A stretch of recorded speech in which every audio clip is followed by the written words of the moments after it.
What's up, everyone, and welcome into another episode of Goal Line Dynasty. Today, Tyler and I are going to be getting into something we haven't done in quite a while: a one quarterback startup mock draft. I'll apologize ahead of time. I probably sound a little stuffy. The allergies are absolutely crushing me today, but that's okay. Before we get into the video, Tyler, how you doing, buddy? I'm good. And one thing that I've actually learned to combat allergies, if you go to your local market and you get honey that was made locally from bees in your community, it will actually help build immunity to for your allergies to the pollen in the air. So that's something that you might want to think about if the Carolina air is really messing with you this time of year. See, dude, and that's the thing. When you come to this show, not only do you get great dynasty advice, you get some medicinal advice from good old Tyler over here. That's actually a really good idea. I've never heard of that before. I'm gonna have to try that. I don't know. I don't know if you want medicinal advice from me because it's not legal everywhere, but it is what it is, right? Well, honey is right, so that's good. So before we get into this draft, though, I will give everyone a heads up. So the sleeper ADP has normalized for the most part. But some of it, especially with some of the later round rookies, not even later round rookies, like maybe like rookie 5 through 12, their ADP seems to be a little off. Tyler and I are going to do our very best to make sure that, we don't take one at an extreme discount and gloat about it or anything like that. So we're going to do our very best to kind of keep up with that and make sure that we are kind of keeping tabs on that. The other thing, because Tyler and I did one of these for fun the other day. Puka Nakua, for whatever reason, is all the way down. Where is he? 38 or 37 right here, which makes absolutely no sense. So if anyone works for Sleeper and you happen to be watching this, please, for the love of God, fix Puka Nakua's ADP. But we are off. We're going. So I'm selecting from the number 5 spot. Tyler, looks like you have taken the number 9 spot. So here at 5, I am a strong believer. I do like to get an elite running back, but even though Bijan Robinson's my RB1, I can't justify taking him over Amon-Ra St. Brown. And I might not be able to justify taking him over Marvin Harrison right now. But I do give the slight edge to Amon-Ra St. Brown just because we've seen him do it 3 years of really good production, right? Firmly wide receiver 4, just ahead of Marvin Harrison for me personally. So, no brainer for me taking Amon-Ra at 105 there. Yeah, I mean, you know how I feel about Amon-Ra St. Brown. I'm not going to beat a dead horse on that one. I've been, in love with him more than anyone besides his mother, probably, since, later on in his rookie year. But here I'm going to not let Puka fall. And I think it's probably, relatively fair value, right? I feel like Mahomes obviously gets taken very early there. I don't agree with that. But I think, if it wasn't Puka, it probably could have been like a Brees Hall or, a Bijan or something like that. So I'm going to start off my team with Puka Nakua here if I can find him in the ADP. So he was in the third. Yeah, there he's He's all the 37. way down at I'm going to take Puka 36. Nakua. Yeah, 37. I'm gonna take my shot here. And honestly, I mean, it's kind of important to like take advantage of these things because there are some people who just draft by like ADP. And when we were doing the mock the other day, I'm not gonna lie, like when we were just playing around, like I didn't like scroll down and really see. I kind of assumed that the active players were where they were supposed to be. And there are people who are going to do that in real startups. So it's important to know where those flaws in the ADP are, especially if you're doing a startup this time of year. And now it's back to me, and all of the really hammer running backs just went. I'm so disappointed that I just missed out on Brees Hall. Yeah, he definitely would have been my pick there, no question. I think he should have gone over Jonathan Taylor, over Tyreek Hill, and over Garrett Wilson, and I probably agree. over Josh Allen. I think he was he was in contention at like the 108. He was in contention for me at the 109, and this is a tough one because this is kind of like one tier of receivers, and they all kind of have blemishes, right? Um, I'm looking here, like you have Jalen Waddle, like obviously had a down year last year, like wasn't healthy, and we kind of know him as like a boomer bust guy right now, at least until Tyreek Hill leaves, and we don't know how long that's going to be. There's speculation at the end of this year. I'm not sure I necessarily buy that. Chris Olave obviously had a strong end of the year last year. Was weak early on. especially when Derek Carr wasn't really healthy. Malik Neighbors, the rookie, right? Devonta Smith behind A.J. Brown. So since all of these guys have their blemishes, if I was on the clock right here, I would take Malik Neighbors because I think Waddle, Olave, and Devonta Smith kind of have sort of capped ceilings. I guess Olave less than Waddle and Devonta Smith because he is the number one in that offense. But I think Malik Neighbors just has the highest ceiling. I think if, regardless of where he's drafted, he's going to be the number one on his team. Projected at least, especially, Chargers would be a dream landing spot. Giants, not everybody would love, but I mean, obviously seeing what happened with Drake London the last couple of years and being in a poor offense and and what that can do to a receiver, but his value is held, and there's opportunity to sell him right now and really retain that and not lose much on your investment. So I'm going to take Malik Neighbors. I think that he's the one that could be most likely, a top 6, top 7 dynasty wide receiver at the end of this year. I think he's a guy who's neck and neck with Marvin Harrison. I don't think this is necessarily abusing the AI right here. I think this is probably fair. I think he might have gone 2 or 3 picks ahead of this, but this is kind of a dream start for me in a 1QB, locking in 2 receivers that I feel really good about, having definitely high floors, if not super high ceilings. We just saw Puka have a historic season, and this is fun from the back end of the first. It's relatively deep now. Like, I feel like the last couple of years, you weren't able to have a great start at the back end of a 1QB draft. You were praying to God that you had one of those top 3, top 4 picks, so you could grab that stud. And now you're getting these guys. The fantasy landscape is getting deeper as these rookies keep coming in and smashing, and as these offenses keep evolving. So I know I shouldn't have taken so long on my 2-4 pick talking about that, but I had a lot to say, and I always will. Hey, well, that's okay, man. You're explaining the picks. What I'm going to try to do is I'm also going to do my very best to stay away from the ADP because, again, some of this is just not quite right. Like Jordan Love is way behind a lot of quarterbacks that he probably shouldn't be. Brock Purdy as well.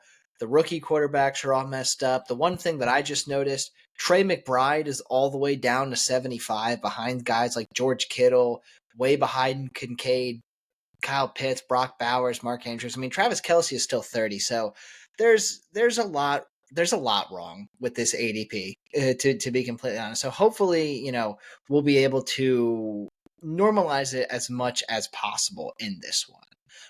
Now, I don't plan on taking a tight end, but I will say I will definitely be taking Trey McBride well ahead of number 75 overall. Looking at the receivers here, I don't like punting on running back. I do think it's important to have a really solid RB1 in one quarterback leagues. Now, RB2 you can figure out later on in the draft. You can go after David Montgomery, James Conner, one of the rookies, something like that. But if I don't take, Saquon or Kyron Williams or Devon Achane here, even if I wait until, let's say, round 4, I'm probably looking at, ACL, MCL, every type of leg injury, Nick Chubb or Tony Pollard or DeAndre Swift. So I am going to take a running back here. I am going to swing for the fences while staying young, and I am going to take Kyron Williams.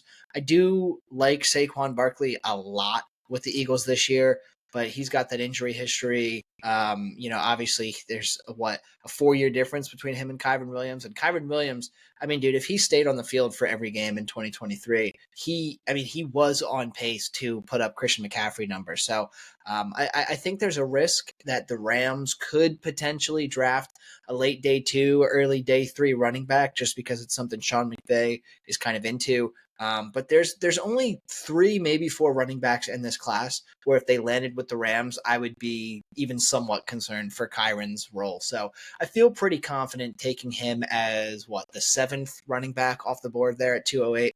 So I feel pretty good about that one. Yeah, and you know how I feel about Kyron. I just made a trade for him in a league that we're in the other day, a 1 quarterback league. I traded 2 firsts for him, straight up. Future firsts. I think they were 26 first, if I recall correctly. So further out, it's a shallow format, and those firsts kind of mean less for me. But nonetheless, he was the running back I was willing to pay up for. I think he's discount, elite production.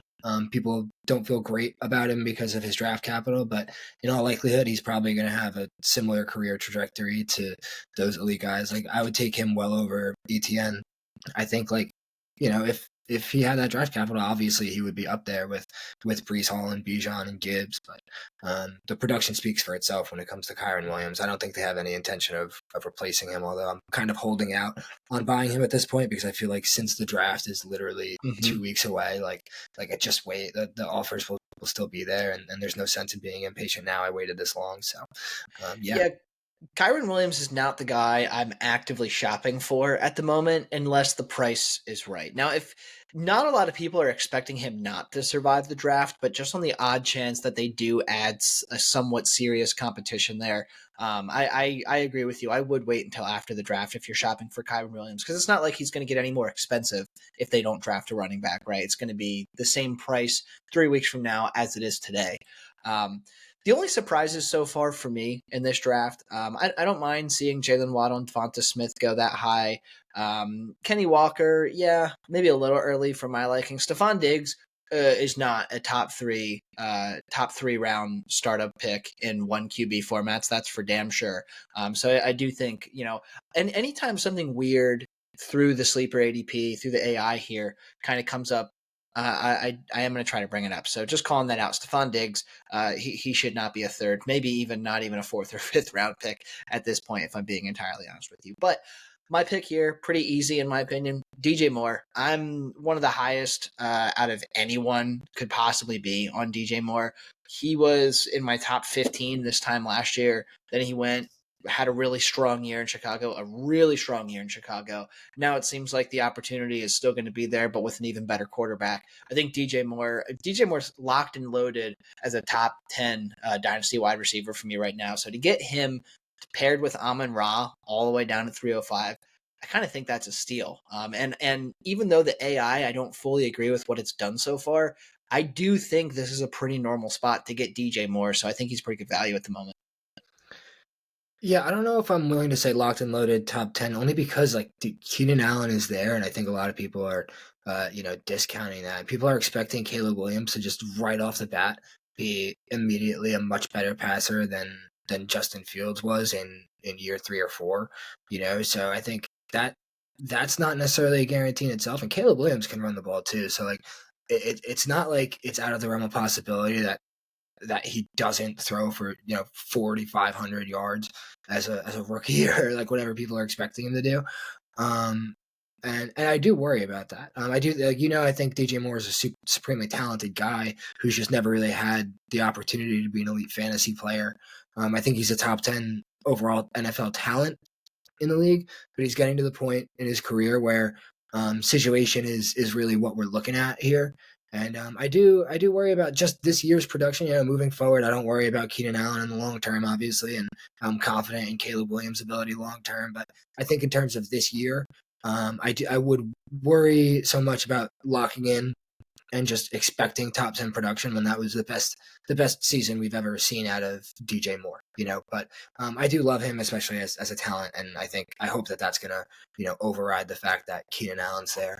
But as I'm here on the clock, like the game of chicken kind of stopped with these tight ends, and I feel compelled, kind of maybe not to take one with this pick because there's 5 or 6 left on the board, 7 that I'd feel comfortable taking. But I'm wondering if like this is maybe a reflection of just how deep the tight end class has gotten. I mean, we kind of talked about it with our rookie mock and taking Brock Bowers later on. Like, I'm sitting here, I'm like, oh gosh, the tight end one just went off the board. But yeah, like I said, there's 6 guys that I feel pretty darn good that they're going to give me like high ceilings week to week going forward. So I'm going to put it off to the next pick. And oh, I love this pick. I don't think Devon Achane. Do you think it would be unfair to take Devon Achane here? No, I mean Devon Achane probably should have gone about where Kenny Walker did, I would say. But I genuinely wouldn't be surprised to see Devon Achane at the 309 in a lot of leagues. All right, so I'll take my tight end here, and I'll take Trey McBride, and if Devon Achane falls back, then I'll say okay, it was fair enough that I could have taken him at that earlier pick. Well, it's interesting that you say that. So let me ask you this: are you taking, in a 1-for-1 trade? Obviously, the ADP's messed up Oop, knocking my mic around here. Obviously the ADP is messed up, right? So you knew you would probably be able to get McBride and A Chain. You definitely could have gotten McBride this time around. Waiting on A Chain might have been a tiny bit of a risk with the ADP being what it is, but um, in a 1-for-1, and well, I guess it doesn't matter if it's super flex or one quarterback. Are you saying you do value Trey McBride over Devon A Chain, or are they kind of one and the same at the moment? No, I would rather Devon Achane over Trey McBride, but only because of what we just talked about. And I relate a lot of what I said about Kyron Williams to Devon Achane. I think he's right in that tier of guys that you're not in love with them being your RB1, but in like 6 or 7 weeks out of the year, they're probably going to give you that week winning upside, or maybe that's exaggerated, maybe 5 or 6 weeks, and I think that the tight end market is just flooded right now. Like there's plenty to go around. If you have the worst tight end in the league, it's like starting tight end in the league, you're probably starting like Evan Ingram, who's putting up like what 14, 15 a week in 0.5 premium leagues. So I wouldn't I wouldn't take Trey McBride first and hope that Devon Achane falls back to me, because I think he's the one that offers that like elite week winning upside. Not that Trey McBride doesn't, it's just that there's more guys that do that at the tight end position than the running backs at this point in the draft. Yeah, yeah. And again, I don't think it's ridiculous to. I mean, maybe at 404, I wouldn't expect Devon A Chain to be there, but his ADP of about 36, probably not super egregious, right? Just because there is a big risk factor with Devon A Chain. I mean, Raheem Mostert's still there. Not that he's young, not that he's ever healthy, but he is explosive, right? So he's going to get his touches. Devon A Chain wasn't exactly the epitome of health in 2023 either. Obviously, we're hoping for a better 2024, but it is what it is. If you're waiting until the fourth round to get your running back, Devon A Chain is a damn fine RB1 there. What I'm want to do, because I'm looking at I want to look at the rookie wide receivers as well, right? Now, obviously, Odunze, Neighbors, Marvin Harrison, they went. That's probably about where they should go. I think their ADP is pretty standard. Brian Thomas, very risky prospect, but a super sky high ceiling. In my opinion, should not be behind Christian Watson, should not be behind George Pickens. I'd probably have him equal with like the Nico Collins, Rashi Rice range. So I'm not planning on taking him here, but just one of those call outs. Like, I think you and I need to do a good job making sure we are looking at these rookie wide receivers, not punting them too long, because I do kind of want to put them kind of where they need to be. Now, with that being said, there is a wide receiver on the board who I would imagine in a real 1QB startup would not be there. But according to the ADP, Drake London is there, and I'm going to take him. I'm not nearly as high on him as a lot of people are, but I know damn well the value is there midway through the fourth round. I think that, let's see, the 10th wide receiver went in the first round. Neighbors was 10. Chris Olave was 11. I think in a normal draft, Drake London should have probably gone somewhere between Chris Olave and DJ Moore. So I'm just kind of going to stop the skid there. It's all projection with him. We have not seen him finish even as a wide receiver too overall on the season, I'm pretty sure. But with Kirk Cousins going there, I mean, Kirk Cousins has been historically, I mean, you could argue that he's been a top 3 quarterback all time for fantasy production for his weapons. So knowing what we know about Drake London, knowing that he is a true alpha wide receiver, he's way due for some positive regression in the touchdown department. We want to see him get 120, 130 plus targets, and I think that damn well could happen with Kirk Cousins. So Drake London as my wide receiver 3, definitely a little broken, but I'll take him so the skid stops there. Yeah, I mean, again, you know how I feel about Drake London. I love him, but I don't know if this is necessarily that egregious, especially in a startup. Like people want to build their teams out so that they have a chance to win, and there are question marks with Drake London. We haven't seen him do it yet. I think this is he's maybe a little bit lower than he went last year. I mean, maybe in like I'm thinking back to like Superflex startups. Like I can remember taking him like mid 4th round, like early 5th round ish. In a lot of spots, so I think that's probably appropriate for him in a 1QB QB draft. But I think like we were saying, like his ceiling can easily get him into that Garrett Wilson like Puka range. And I wouldn't really be that shocked about it. People are just gonna be like, "See, I told you so." I told you he's a really good receiver. Yeah. But there are question marks with Kirk Cousins too. Kirk Cousins is coming off an Achilles tear, so you never really know what can happen there. But all the peripherals are there for Drake London. I do think you got him at a value, and I was kind of kicking myself there when I saw you have a bigger screen than I do, and you were scrolling up and down the ADP, and I saw Drake London's name. I was like, damn, I probably would have taken him over either McBride or A-Chain there, just because I know he's a super flexible asset right now. But Yeah. yeah, I love Drake London. Well, so and here's what I'm gonna do now. I now how we have this set up, it's 2 running back, 2 receiver, and then 3 flex. So theoretically, I mean, I could keep taking wide receivers. I'm still pretty high on Jordan Addison. I'm still very high on Rashi Rice. Bunch of these names on here that I do like. But no. I was gonna say I was gonna kind of gravitate over to maybe one of the rookie running backs, but in a 1-for-1 deal, I mean, I can't even justify one of the rookie running backs over Brian Thomas, and I'm not even considering taking Brian Thomas at this point yet. So kind of in a weird situation. I guess I'll just keep drafting wide receivers because I mean, there's a lot of really good wide receivers on the board here. Um, but here's the issue, right? JSN, unproven for the most part, quarterback issues. Jordan Addison, proven, big quarterback issues. Rashi Rice, I don't need to comment on Rashi Rice at the moment, right? Bad So kind driver. of, yeah. So kind of a weird. This is a weird board, but I'm going to take a swing for the fences, and I'm going to hope that something works out for Rashi Rice, and he's on the field for Kansas City in 2024. I think Rashi Rice, out of all the receivers that are still on this board, I think Rashi Rice has the highest ceiling right now. Obviously, legal issues aside, I mean, over 900 yards last year, really came into his own as Patrick Mahomes' wide receiver 1 down the stretch, and dude, I mean, 1 year under his belt with Patrick Mahomes, the sky's the limit for Rashi Rice, honestly. I view him, how a lot of people were viewing Drake London after his rookie year, that's kind of how I view Rashi Rice after his rookie year, because I thought he did enough to really earn the respect of dynasty ranks and everything there. So I'm pretty happy with him there.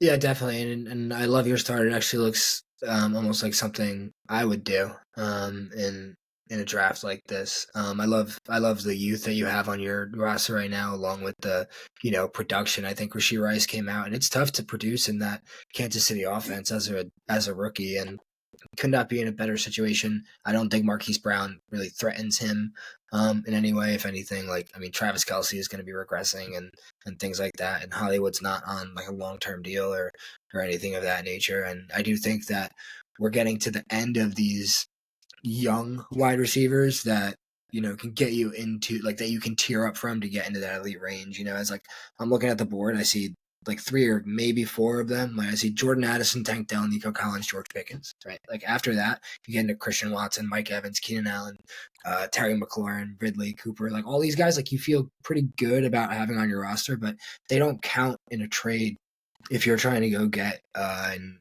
Amon-Ra St. Brown on your roster. You have to have like one of these last guys. So I think I'm going to take. I'm stuck between it's like there's one with higher pedigree, right? There's Jordan Addison, and then there's the one with who's produced more in Tank Dell. And I think if I'm drafting Puka Nacua and Devon A. Chain and these guys where like I don't feel great about Puka Nacua's draft capital either, and Malik Neighbors is a risk. Devon A. Chain don't feel great about his draft capital. Like it looks like I'm swinging for. I might have youth, but I don't have much draft capital on my roster. If I'm already building this way, I'm gonna go and take another misfit, and I'm gonna take Tank Dell. I think he's kind of the guy that people are hoping is going to retain value after Stephon Diggs is there because he just does very different things than Steph Diggs does. But I'm pretty happy with Tank Dell because I think that offense is just going to be elite, and I'm going to stick him in my lineup. And whenever he does produce, like I'm going to capture that. And yeah, I mean, I think it's a long term thing. Who doesn't love being attached to C.J. Stroud? I don't think I have to argue with you for what Tank Dell did as a rookie. And again, I think I'm getting a lot of guys in this class where I'm getting cheap production. There's a plenty of worlds where Devon Achane scores very similar to Breece Hall, where Tank Dell scores very similarly, if not better than like Chris Olave, Jalen Waddle. Like that world was just last year for Tank Dell, and if Devon Achane was healthy, it could have been just that year. Could have been that year for him last year. So I'm liking the way my draft is shaking out. Didn't realize I have 2 picks here, but because that's kind of gross. But I know exactly what I'm gonna do. So I'm just going to make the second pick, and then I'll let you comment on it. I'm going to take Anthony Richardson because I think that he's, the probably one of the last positional advantages that I really feel good about on the board. I mean, I like Dak Prescott, but obviously, he hit that 30 years old mark, and I like Jaden Daniels, but we're going to hope that he flashes the way that A-Rich flashed last year. I totally booted because Kyler Murray was on the board and he was way down there. Can you just replace that for me? Just take Kyler Murray because, again, I was going to say, I want the rushing upside and all that in these one quarterback leagues, and I want the numbers that are going to potentially help me just win the week. So I think Kyler Murray is the one who we've seen do that. He's put up those top 5 seasons, and he's got that weekly upside. He's similar to in terms of wins above replacement to those guys like Pat Mahomes and Josh Allen when he's healthy. So I'm going to take Kyler. I think he's supremely underrated. I mean, he's a guy who was, in super flex leagues, he was a top 4, top 5 startup pick. The last season that he went into healthy. So, and then he, fell off the cliff into the 4th round, and his value still really hasn't recovered. So, I'll take a swing on Kyler over a guy like A-Rich just because I've seen him do it a lot more. Yeah, and I went ahead and I gave A-Rich to Team 7 here, who still needed a quarterback, because I probably would have taken Anthony Richardson if you didn't, or I was going to take Kyler Murray, but I wanted to kind of put myself in a pickle there. I won't comment on either of those. I mean, obviously, you covered the basis there. Just want to point out some weird things that have happened due to the sleeper ADP. Not a lot since the last time I brought it up, but Nick Chubb and Austin Eckler, in my humble opinion, they're far from 5th round pick worthy in April of 2024. Nick Chubb, I mean, dude, his entire leg could fall off the second he steps foot back on the field. I mean, I hope that doesn't happen. He's fun to watch, but they restructured his contract. They were going to cut him. I don't know if it really wasn't talked about too much. It hasn't been brought up too much on social media, but they were going to cut him, and he reworked his entire contract. I think it's like 80% performance based now. He's just hanging on by a thread for Cleveland, to be completely honest with you. And then Austin Eckler, he's got upside with Washington for sure, but he's not 5th round worthy. So I just wanted to bring that up there. Now, again, I was going to consider Anthony Richardson or Kyler Murray here. I really think I need to go for my second running back at this point. I like DeAndre Swift in Chicago. I'm thinking Derrick Henry is going to be a lot of fun in Baltimore, but will he make it through the entire season? I don't know. Obviously, he's still a freak athlete. He's still like the biggest dude in the National Football League that's not a defensive back or a defensive lineman, I should say. But I don't know. I think I'm going to keep punting running back maybe just one more time. And the reason being for that is I'm considering taking a rookie running back here.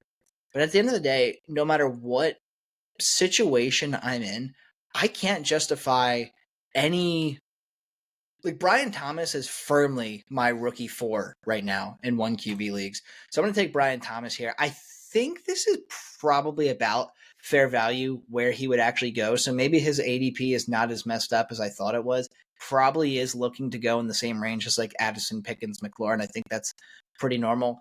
Brian Thomas to me is just a boomer bust prospect, man. Like, I don't want to compare him to Quentin Johnston because they don't play very similarly at all. But the way that we looked at Quentin Johnston kind of as a prospect or a project, I should say, that's kind of how I view Brian Thomas. But dude, the sky's the limit for him, man. Like, it wouldn't surprise me if like we look back 3 years from now and we're like, wow, how were we not considering this guy in that top tier with, Neighbors and Odunze and Harrison? Like, I think he can be that good, but he just does not have the same floor as them. So I'm going to take a swing at 6'8" there and feel pretty confident with that one, even without knowing his landing spot at the moment. Yeah, Brian Thomas is a guy that there's like a lot of hype around, and I mean, I think when you watch like the Jaden Daniels highlight tapes and all that stuff, I think I mentioned it in our rookie mock, um, last week. So if you haven't seen that, go watch that. I think like he's very very flashy. He makes the oh my god, how did he catch that type plays. So hopefully, he can do that early and often in the NFL. But I think he's a guy who's going to get mid first round to late first round draft capital, and he'll probably go to a decent landing spot because there's good football teams at the back end of the first round. So yeah, I like Brian Thomas there, and I think like if he ends up on a spot like the Bills or something like that would be unreal for him and all that. So Yeah, that would be ideal. There's also talks he could be going to Pittsburgh at number 20 overall, which honestly even that would be fine with me. Between Russell Wilson and Justin Fields, I mean, one of them is bound to play half decent in 2024. And the thing with Brian Thomas, and I'll bring up AD Mitchell a little bit later on as well. These two prospects I think would benefit a lot from not being thrust immediately into like the typical wide receiver one role for an NFL team. I think Brian Thomas and AD Mitchell would benefit a lot being the quote unquote two on their team, at least for year one. So I really wouldn't hate if Brian Thomas ended up in Pittsburgh and got to, kind of have the pressure alleviated from George Pickens over the first year. But you'll notice with that second pick, I took another rookie, Trey Benson. So I have Trey Benson and Jonathan Brooks kind of tied for my RB1. However, I don't know why. I have the strongest feeling in the world that Trey Benson is going to be a Dallas Cowboy. I think Jonathan Brooks might be a bit more talented than Trey Benson, but he is coming off of a pretty big injury. I believe he tore his ACL, right? And that first year back for most running backs is not going to be an easy one, even if he is ready by training camp. So I think Dallas is going to take a running back that's ready to go day one, a nice skill set, kind of a do it all running back.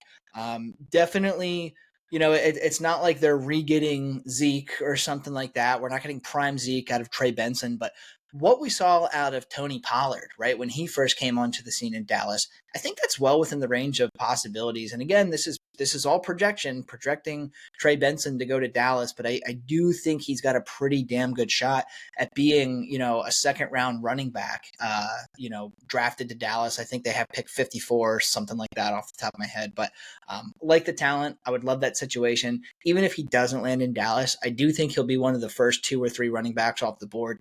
And chances are, if that happens, it's going to be a day two running back, and he's going to go to a situation where he can produce from day one. So I'm going to shoot for the moon with him rather than taking, an old kind of safer RB2 and David Montgomery or Aaron Jones or James Conner. yeah, and right now we're looking at Trey Benson as the guy who's probably going to be the earliest drafted rookie off the board. So I like taking the shot on him there. And I'm not going to be a dead horse with the things that you said. I think obviously if he goes to Dallas and that's what we're projecting here, because they do need a running back, obviously, it's going to be a good workload for him. Here, it's kind of tough because, actually, it's really not that tough. Give me Mike Evans. Um, yeah, I mean, I don't know how much more I have to say about Mike Evans. He just obviously extended his contract, staying in Tampa Bay with Baker Mayfield still his quarterback. He's giving you top 10 production every like year in and year out. This guy, he is like the discount. I don't know what you would call him. He's like kind of like the Kirk Cousins of wide receivers, right? Just finishes in the top 10, top 12 range every single year, and nobody ever respects him because he doesn't put up those top 5 seasons, really. But I'm going to take him in the twilight of his career because anybody else on the board you're really looking at, like you're really only looking at 1 to 2 year windows with any of these guys, like feeling comfortable about them and their situation. So I'll take the guy who's shown me the highest ceiling there. Yeah, and even getting Mike Evans in the quote unquote twilight of his career is still going to be a 1,200-yard wide receiver, right? He obviously already shows a rapport with Baker Mayfield. They didn't make any big free agency acquisitions or nothing like that. I mean, worst case scenario, Tampa takes a round 3, maybe round 4 wide receiver, and he's not going to have any sort of effect on Mike Evans. So yeah, Mike Evans in the 7th round. That's fantastic as always. Yeah, I feel great about getting those guys as like my wide receiver 4, and here I'm gonna take another guy who like when he's healthy, we've just seen like relatively elite production, and he's gonna be my RB2. Is and this is a guy who I've been screaming for the last couple years since we've been doing this channel. Is James Conner, draft him in the back end because every time he steps on the field, like, and he's healthy, he is helping it out. And it's not like he's been like out for full seasons. He's been healthy for if you look at the last 3 years, it's 13 games, 15 games. And I mean, last year we were looking at like a 17 point per game season that he was putting up when he was healthy. Yeah, he put up 200 points in those 13 games. So I think the Cardinals really like James Conner, and I really like James Conner, and he's again discount production that I feel like you're able to nab up because the name just isn't as sexy as some of those younger guys. Yeah, yeah, and again, dude, I mean, James Conner is a guy that we've brought up a ton on this channel over the years, and he's just your all reliable RB2. You know he's going to get hurt at some point, but you also know he's going to score touchdowns and be perfectly fine. At this moment in time, Arizona does not really have another running back on the roster, which is why I'm going to draft Jonathan Brooks because one, I wanted to take Benson and Brooks because I am actually pretty high on both of these running backs. I think once we know their landing spot and even blind taste testing here, if you will, I do think both of them would go at least a little bit earlier than where I got them. But I don't think expecting to see at least one of these guys midway through the seventh round. I don't think it's that outlandish. I would expect them to go like the 6.5 to the late six portion of that. But I'm just going to take both of them, kind of two birds with one stone there. They are both my favorite running backs, right? As I was saying, the one thing with Jonathan Brooks is he's coming off that ACL tear. I don't think he's going to necessarily be super productive in 2024. And one of my favorite spots, two of my favorite spots, I should say, for Jonathan Brooks, and where I've seen him mocked a lot, would be to either A, Arizona, that's the big one, or B, actually Carolina, because he's not going to be used a ton, at least not to his capacity in 2024. But both of these offenses, James Connors is theoretically out of Arizona after the 2024 season. Miles Sanders and Chuba Hubbard are theoretically out of Carolina after the 2024 season. I think there's a lot of upside to be had there. I did consider taking, Brian Robinson here actually, but it looks like he went one pick after I took Jonathan Brooks. But at the end of the day, I'm almost always going to take the rookie with upside rather than the guy who has just been okay through the first couple of years of his career. Plus, I just want the skit to stop there because I don't want us to get into the 10th or the 11th round and us be like, oh, hey, uh, Brian Thomas is still there. Trey Benson's still there. Let's take him. So I'm kind of leaning the rookie ways here. So you have to forgive me there. Yeah, no, I definitely get it. I think this is probably right around where they would go. You see guys like Zach Charbonnet, like Tajay Spears, and maybe they might go a little bit earlier than this, but I'm glad that the skid's stopping. I'm looking at it and like there's still more receivers on the board that probably would have gone ahead of like a decent amount of these guys, like AD Mitchell and Troy Franklin. Mm-hmm. They might have gone like actually like a couple rounds ago, honestly. So yeah, I'm looking at like Terry McLaurin. Like there's probably a lot of people like who would rather have one of those rookies than him or Derrick Henry or Ramondre When and you're people looking like at that. Cooper Cup up at 410, right? Again, I mean Yeah.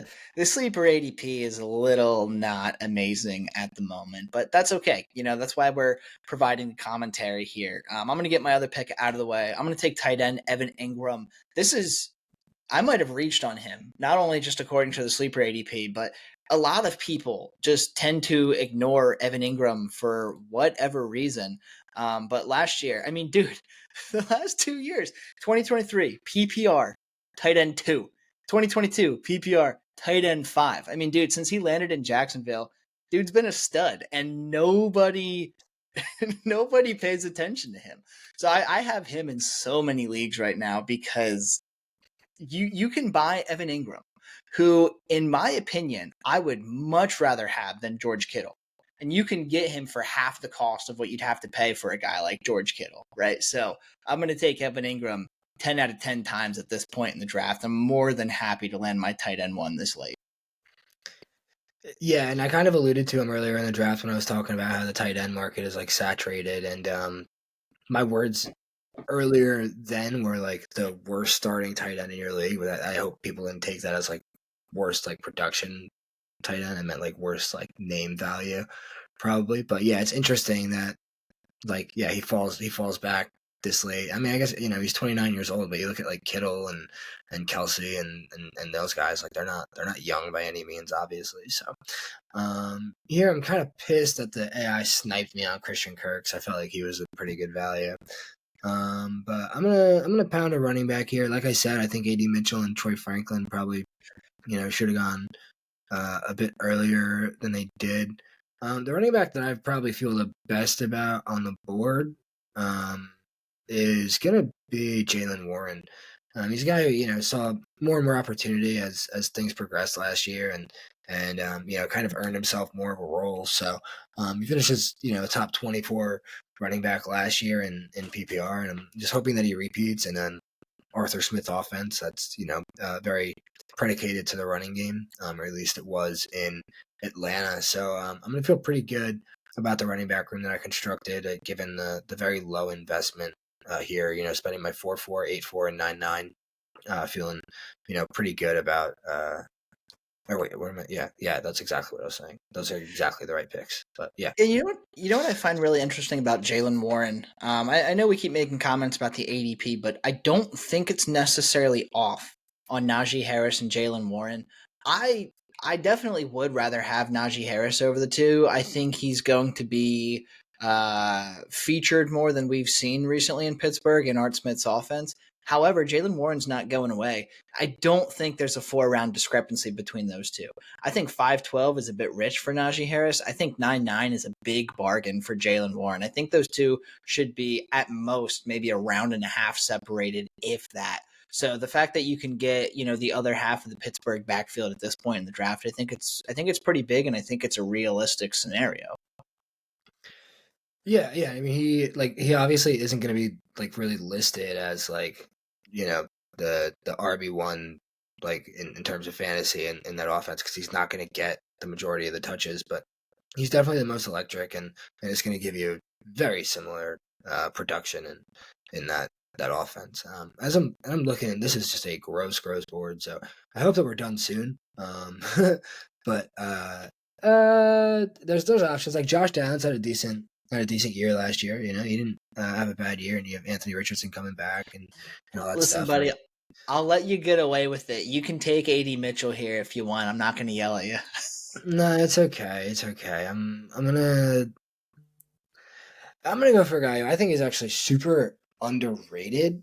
I'm gonna go for Mike Williams again in the twilight of his career. I mean, he tore his ACL very early on last year. It was week 3 when he tore it, so I'm expecting him to play a role, and especially if the Jets just acquired him, they probably obviously they're not picking up a 29-year-old receiver thinking like, yeah, we'll see your production in week 8. So I think he's a weapon. He's again a boomer bust guy that you feel great about slotting into your lineup, whether it's a bye week or whether somebody else gets hurt. It's like he's either gonna win a week for you or he's gonna not do much. But if you like Garrett Wilson, then you kind of gotta like Mike Williams, knowing what he can do for you on any given week, and just one or two plays, one or two targets. Yeah, I mean, nothing wrong with that for the 4 games that you'll get to use him when he's not, tending to his wounds there. He'll be pretty damn good. But yeah, I He mean, it's was he. I mean, dude, he had what? This is like the only really year that he's really played hurt. Like other than that, you have 16, 15, 15, 16 games. 2022 was 13 games. And then he was hurt last year. So I think he's going to be back, relatively early on, and I'll have fun. Whatever, dude. It's my 10th round pick. Why don't you go frick off? yeah. Well, so what I was going to do here is I was going to take my starting quarterback because I was looking at the board and I'm like, oh, all these AIs, they already have one quarterback. There's no way they're going to take their backup already, right? I was wrong. They did. I don't think it's realistic. I don't think many people are going to enter or exit the 9th round with 2 quarterbacks and a 1 QB, but hey, whatever. My main target was going to be Jordan Love. If I couldn't get him, I was going to go for Brock Purdy. If I couldn't get him, I was going to go for Jaden Daniels. So I'm a little ticked off there, but whatever. I'll just keep punting on the quarterback position because I'll just settle on Kirk Cousins in the 11th round. No big deal. I'm going to take Jerome Ford here for all the reasons why I was saying Nick Chubb should not have gone in the 5th round. Hey, there's AD Mitchell. Um, for all the reasons why I said Nick Chubb should not go in the 5th round, that's why I'm taking Jerome Ford all the way in the 10th. People are sleeping on him, man. People really are. And if you'll remember, I was intrigued by one of the trade offers that you sent me that involved Jerome Ford. I couldn't pull the trigger on it, but I am pretty high on Jerome Ford. I don't think they're going to bring in a meaningful rookie running back. Jerome Ford was very good for what they asked him to do in 2023, and I think he's going to get more touches than Nick Chubb in 2024 because again, Nick Chubb's not going to be healthy. So I think he is an easily RB3 with high end RB2 upside. And I think getting him in the mid 10th round is a very realistic possibility in trade markets right now. If I can send, especially in one quarterback leagues, if I can send a late second, early third, doing that 10 out of 10 times, and I wouldn't be surprised if those trades do get accepted. So Jerome Ford, definitely a guy I'm looking into at this point in the draft, and pretty happy that he's there, to be honest. Yeah, and I think if I'm right, the trade was Baker Mayfield, Jerome Ford, and I don't know, a second or a third round pick for Lamar Jackson, I right? think so. Yeah. And in a normal situation, if Lamar Jackson's my starting quarterback, I'm probably not doing that deal. But for all intents and purposes, for anyone watching, I do have Jalen Hurts as well. And in one quarterback league, do I really need Jalen Hurts and Lamar Jackson? Probably not. So that's why I was kind of tempted to do it because I do need running back depth. Baker Mayfield would have been a fine QB2, and obviously getting a rookie pick to boot is good. But when selling an asset like Lamar Jackson, it's just even if you don't need him, it's so hard to trade Lamar Jackson where the most exciting part of the trade is Jerome Ford, right? So Yeah, it's well, you did say let's revisit it after the draft, we'll see. so let's We'll see. see. Yeah. But anyway, on to the next. Let's see. I'm not going to take any rookies at this point because I think that if I do, it's just kind of exploiting the board. So let's ignore Troy Franklin and AD Mitchell here. Let's ignore Lad McConkey and maybe some of these other guys that are going to go in the 11th and 12th because they really shouldn't be. It's been a while since I've taken a wide receiver. I have five, two of them being very risky options, and Rashee Rice and Brian Thomas. So let's look at the wide receiver list here. I like Gabe Davis in Jacksonville. Don't love Gabe Davis in Jacksonville, but it's not bad. I like Jacoby Myers in Vegas. I like Romeo Dobbs a lot. Let's just see. I want to scroll through really quick and see if there's any like sneaky wide receiver value. I like Curtis Samuel a lot for this year. But there's nothing that's really eye popping here. So I'm just gonna say, you know what, screw it. I don't want to make the mistake in thinking that he's not going to make it back to me. I'm just going to take Kirk Cousins, so I have my starting quarterback. In 1QB leagues, dude, Kirk Cousins is the perfect guy. Guys like Kirk Cousins, Dak Prescott, Jared Goff, Baker Mayfield, even, those are perfect guys to go for in 1QB startups because you can get them so damn late. And the value discrepancy between one of those guys and like a Brock Purdy or a Trevor Lawrence, it's really not that big. It's really not that big because quarterbacks are just simply not valued nearly as high in 1QB league. So I'm a big fan of punting on the position in startups like that. Yeah, and you also know that in our one quarterback league, like I had Kirk Cousins was my starting quarterback like, for a long time. Yeah. I wrote him out for a while, and I really I like what he had to offer. Obviously, I like his spot in Atlanta. I do think that you kind of maybe overlooked a receiver that I personally think really stands out here. And I was gonna take Kendre Miller if he was there because I think that there that he could see a bigger role this year, and he could help me out maybe a little bit more than this player. But I think Jacoby Myers is like again just always the ultimate like all time buy low as a receiver. I mean he's just year in and year out top 36 guy. I mean, nothing's going to change. He's going to see a lot of targets. He's like a Walmart, like Amon-Ra St. Brown of like the wide receiver 2, 3 range, like the back end wide receiver 2, high end wide receiver 3 range. That's what he feels like to me. He just gets, a lot of targets and a touchdown every once in a while. He gets, just peppered. A lot of people are just so mad this year. Like why is Jacoby Myers getting more targets than Devontae Adams? Well, because he's a good football player too. Like Jacoby Myers is good, and he's shown that he's, I don't want to say he's like quarterback proof, but he kind of is. He puts up numbers all the time. Like I love the guy. You know what I should say? He's more of like the Devin Singletary of wide receivers. Just like Okay, year in I'll and year take out. that. Yeah, I'm trying to think of a better metaphor than I was. Walmart Amon Ra for this guy, and I I can't was find thinking just any. he But gets a lot of targets, but like yeah, I think Jacoby Myers is like the Devin Singletary of wide receivers. Just okay, year in year. I'll Devin take Singletary is that. always top 36. Jacoby Myers is just always a top 30 guy. So Yeah, I'll uh, take that. and so now I mean the board's relatively friggin' gross. I mean you have guys like Khalil Herbert, you have Chuba Hubbard at a good year last year. Again, you have like a Devin Singletary who's on the board. It's just like if you're in the back end of this draft, like aren't you really kind of trying to swing for a top 36 running back? Like Devin Singletary has a pretty clear role here in this offense. Like he's pretty clearly the RB1, right? Like I don't think the Giants are going to go investing in a running back in this class with how many holes they have and how bad this team is. So I'm going to go back to back here with the misfits. This is just a gross team with no name value that I have right here. None of these guys look good on your roster, but man, do they score fantasy points? And I'm going to take Devin freaking Singletary.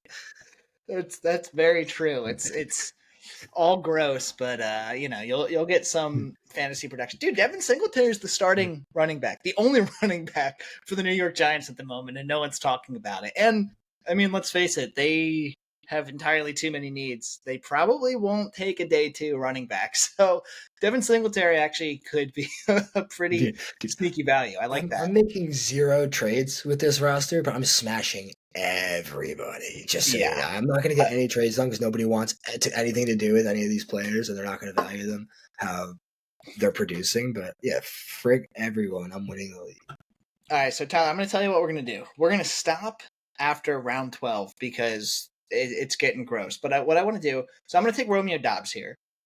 Reason being is why not?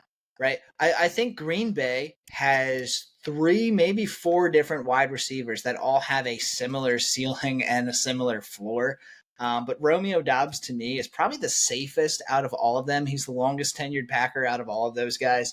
And more importantly, he stays on the field more often than the other guys, right? So 10 out of 10 times I'm taking Romeo Dobbs at 12-8 than Christian Watson at 7-8. Hell, even if Christian Watson was going at 9-8, I'm probably still taking Romeo Dobbs at cost over him. But Tyler, what I want to do here before we wrap up the video is I kind of want to take a look at who is still left on the board outside of the rookies, because a lot of these rookies should probably, be gone by this point. I want to take 1 or 2 guys from each position and just talk about them really quick and what kind of value they could potentially bring to your team, not only as a late round startup pick, but maybe as a buy low candidate. So the 2 guys that I want to bring up at the quarterback position, and feel free to bring one up yourself as well. But Bryce Young and Baker Mayfield, right? Bryce Young, he was just the number 1 overall pick, was in a historically bad offense, lost his coach midway through the year. The entire coaching staff crumbled on the offensive side. Obviously, we saw better things from Trevor Lawrence when he was a rookie, but we're not going to pretend that Trevor Lawrence played nearly up to expectations as a rookie. And you can largely blame that to a very poor offense, a very poor offensive line, and very poor coaching. And that's all things that Bryce Young went through, right? So I think it's entirely, and maybe it's because I'm a Carolina Panthers fan, I don't know, but it's almost borderline irresponsible how quickly people are writing off Bryce Young. I know he was not amazing by any stretch as a rookie, but I mean, dude, he was a rookie quarterback on a historically bad offense. Like, I think people need to give the guy at least another half season of breathing room here. Yeah, I mean, it would be easy for Bryce Young to get back into the community's good graces, but he was like in a 1 QB. I'm just like, I'm not taking that shot. Yeah, I mean, I guess like if my starting quarterback is a guy like a Matt Stafford or Rodgers, a Geno or something like that, or Derek Carr, whatever, then I'll stash Bryce Young on my bench and see what happens. But he's not a guy that I'm dying to go out there and get in a one quarterback league specifically. And if I'm tearing down to him in a super flex league, usually it's if I have a spare quarterback to go, like I have a really good quarterback 3, or like if I'm otherwise like I'm getting like a ton on top of Bryce Young to make that bet. But I do obviously, how I feel about Baker Mayfield. I think like there's going to be a couple more healthy quarterbacks this year. Like Joe Burrow, Justin Herbert, Anthony Richardson, those guys that couldn't stay healthy, and like they're probably going to push Baker Mayfield further down the board to where he probably belongs in that quarterback 15 to 16, 17 range. But I think like he could be the next kind of Kirk Cousins where you're just getting that back end quarterback 1, high end quarterback 2 production, and that's really not all that like that quarterback 13 isn't that different from like quarterback 8, quarterback 9. So I do like if I wasn't able to get one of those guys that has the elite like week winning ceiling, I'm totally fine getting like that high floor guy that's going to give me that like 17 points, 18 points, like Yeah. in any given week in a Baker Mayfield. So I like that call out.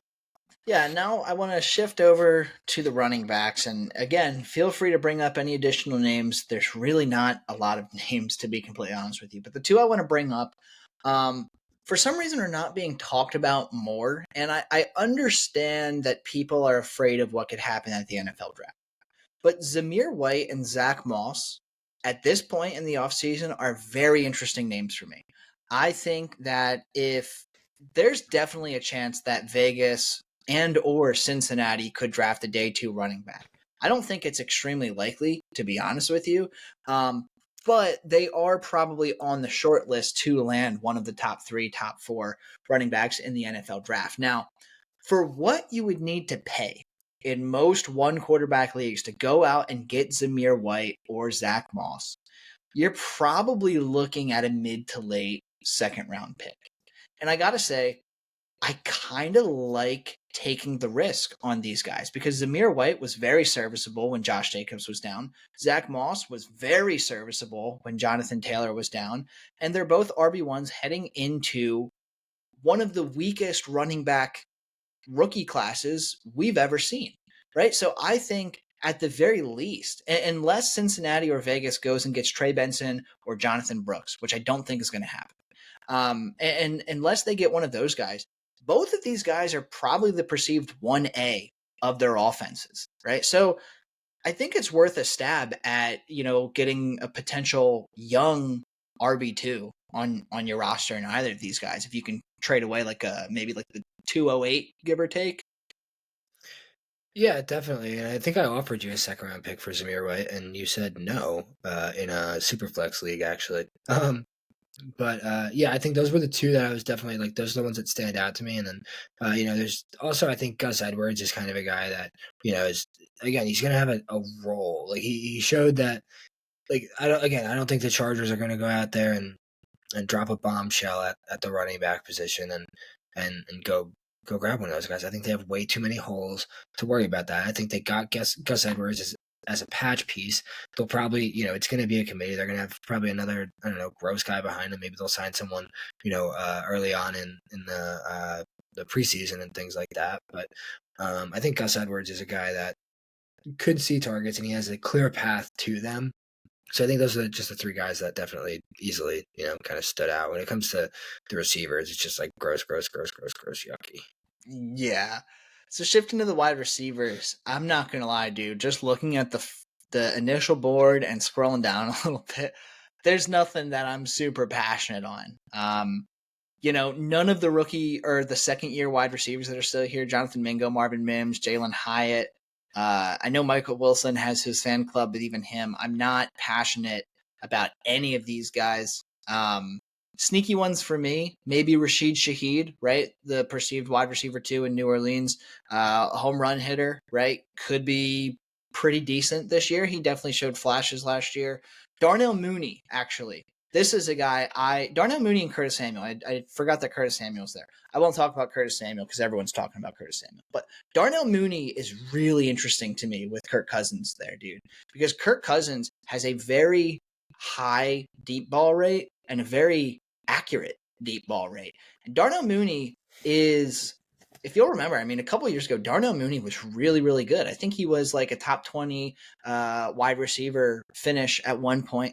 And being opposite of Drake London and sharing the field with Kyle Pitts and Bijan Robinson, really talented offense around him, I think he's going to be a big beneficiary, and I think he's going to break out with a good handful of chunk plays this year. So Darnell Mooney super late in startups, whether it's one quarterback or super flex, or if you can acquire him kind of for a similar price as a Zach Moss and Zamir White. I probably wouldn't go much richer than the 208 for Darnell Mooney, but I think he's going to have some pretty sweet flex appeal in 2024 with Kirk Cousins at the helm in Atlanta. Yeah, I mean, there's not a lot of wide receiver depth, obviously, behind Drake London. So I think, I like Darnell Mooney there, and obviously he's going from Justin Fields, who wasn't very efficient, to Kirk Cousins, who's very efficient. I'm just hoping that he's healthy. A couple names that, maybe stand out to me. I'm scrolling. You said Curtis Samuel. I think Dontavian Wicks, has a following and again has path to targets, and I think that Green Bay offense is going to be very sporadic and very spread out, and he's going to be a guy that can flash and can put up a couple productive weeks. I think Khalil Shakir, obviously moves up the depth chart with Stephon Diggs leaving if they don't draft anybody, and he's been in there for a while, and hasn't shown a ton. But towards the end of last season, he built a following as well. Josh Palmer also, one that I think had a good season last year. He definitely outplayed QJ, and I think he played a very good wide receiver 2 role for that offense, and was pretty productive, and had startable weeks. So I think his role steps up as well. But yeah, that's pretty much like the end of the list, really. I think Michael Thomas is a dead asset. Yeah. Rondell Moore is nothing. Alec Pierce is, again, really nothing. He's a wide receiver 3, and it's going to be a run-heavy offense. Outside of the rookies that are just still sitting out here. Oh, who's a nuts value who should have gone way earlier? It's Kayshon Boutte. I can't believe he fell this freaking late. Yeah, Kayshawn betting Butte over there. God, you especially. I mean, I'm guilty of it too. But at one point, man, we were very high. I guess a lot of people were on Kayshawn Butte, but yeah, dude, it was very clear. It was between like him and Jason, like a year ahead of the draft, like going into that season. Like he didn't play well, his a sophomore season. Like he definitely disappointed compared to what he did as a rookie. But he had like a grace period, and then by the end of his junior year, it was just like, okay, this guy is going in nowhere. Anything. I took him in the 4th round like once or twice because I was just like, what, I love this guy. I thought he was very talented. I thought he was a freak, and I took him random spots. But that was the Kayshon Boutte story. Yeah. So the tight ends, last one we're going to talk about here. One interesting name, and then one super buy low name for me. The one interesting name I can think of, it's a 1-year fix. Joe Burrow hasn't really done anything with the small amount of tight ends that he's played with. Mike Gesicki going to Cincinnati in 2024, I'm loosely interested, mostly because Tyler Boyd is out of there. I think T. Higgins is going to stick around by the sounds of it. But Gesicki is not a bad tight end by any stretch. Obviously, he was in New England last year, kind of going hand in hand with Hunter Henry, and Hunter Henry is probably better. And I believe Hunter Henry's still out there as well. So Hunter Henry and Mike Gesicki, 2 guys that are, veteran tight ends that I would be looking to acquire if I really need some tight end depth later on. But the main one that I want to bring up that's probably going to help us out a bit more in Dynasty is the discrepancy in the Green Bay tight end room. So most people, if you ask them, it's going to be Luke Musgrave at tight end for them, right? 11 games played, PPR 31, 31 overall. In 2023, let's see, he had, I feel like there's the projections. He had 1 game. He had 14.1 in 1 game, 8.4, 9.4, 10.9. I mean, he was serviceable half the time. But Tucker Kraft, man, Tucker Kraft performed really well after Musgrave went out, and I think he's earned himself definitely a spot in the starting offense, maybe even a spot, ahead of Musgrave on the depth chart. Because, I mean, dude, look at this: 9.5 PPR points, 10.4, 15.7, 10, 10.8. I mean, he had, 6 targets in 4 out of 5 games in a row there. It's really not bad, especially with how crowded that offense is. So Luke Musgrave in one quarterback leagues, people are going to ask you at least for a mid-second round pick for him. Tucker Kraft, I think, has the exact same upside on the exact same offense. You can get him probably for like a mid-third round pick right now. So just a quick call out there. Do I think either of these guys are going to be insanely fantasy relevant? Probably not. But if you want to swing for the fences on a young tight end, Tucker Kraft's not a bad guy to look at. Sorry, I'm yawning. Yeah, not at all. Sorry, we were talking about Green Bay's gross tight end room that's going to be super spread out for eternity. They're both very young. I don't think it's going to be like a 1-2 situation. I think it's very much going to be a 1A 1B spread out kind of offense. I love everything that you're saying because the price is obviously far cheaper on Tucker Kraft. But I don't think you're not going to feel great about. I think both of them really don't belong on like fantasy rosters, in my opinion. Like I don't like to invest my roster spots in those kinds of tight ends. Like if I don't know, if I'm going to start them, like fine. But if they're my backup tight end, I'm just stashing them. That's really just not how I like to invest. What are you laughing at? What's so funny? Nothing. You're just, I mean, I guess that it sticks you to always buying high on tight ends, though. That's the only thing that I don't love. I always like having a guy like a Tucker Kraft or someone, as long as it's a deeper league, but if I have like a good taxi squad or a deep bench or something like that, I always stash, one or two young-ish upside tight ends because you never know when one of them's gonna hit. Because tight ends, I mean, dude, for like day 3 tight ends, I don't want to say they hit all the time. I don't want to be that dramatic, but like day 3 tight ends, they hit, man. And when they do, they're really not that bad. So I don't know. Like With I don't know. My thing is like even when they do, like you have George Kittle right as your starting tight end, and Isaiah Likely is now all of a sudden scoring points at the end of the year because Mark Andrews hurt. Are you sitting George Kittle for Isaiah Likely? Like or what do you what is it? I don't know. It just doesn't do anything No, for the but if roster. George Kittle gets hurt, which he always does, or if Mark Andrews gets hurt, which he seems to always do, or if TJ Hawkinson gets hurt, which he has been lately, or if Dallas Goedert gets hurt, which he has been lately, like, dude, tight ends, they take a freaking beating, man. And you're gonna I mean, yes, if I'm leaning on one of these guys as a tight end too, I would rather go and get Mike Gesicki or Hunter Henry or even Zach Ertz in Washington this year, right? Like a guy that I probably could plug and play if I really needed to. But I'm just saying for all intents and purposes on potentially landing a startable asset for the price of a mid-third round pick, especially at the tight end position, which is now a deeper position, right? But there's obviously still a very big value discrepancy between a top 5 tight end and a top 15 tight end, right? Like that's a big jump there. I don't know. Like I said, it's My thing mostly in. is my thing I'm is that roster spot could be better spent if you have, in my opinion, a backup quarterback, a running back that's on a roster or whatever. Because I would rather have the mid-third round pick than Isaiah Likely or Cade Otton or Dawson Knox, Taysom Hill, any of these guys, Joan Johnson, Luke Shoemaker, whoever you want. Because as soon as they're producing, like they're stashed on somebody's bench, they have no use for them. Like it's not really going to cost me that much more to buy back into them. Like, I would rather just I don't know, just send them away, give me the roster spot. I'll pick up somebody off the waivers and like I don't know, take my chances and take the pick. That's I just don't know. kind of where I stand with backup tight ends. At least that's just where my head's at. I like swinging for the fences on my backup tight ends because, to your point, how often are they going to be playing over my tight end one? Almost never, unless there's an injury. So why not take the swing for the fences on a guy like Luke Musgrave or Tucker Kraft that could potentially be, a team's bona fide starting tight end rather than going for, an age 31, 32 kind of guy? I don't know.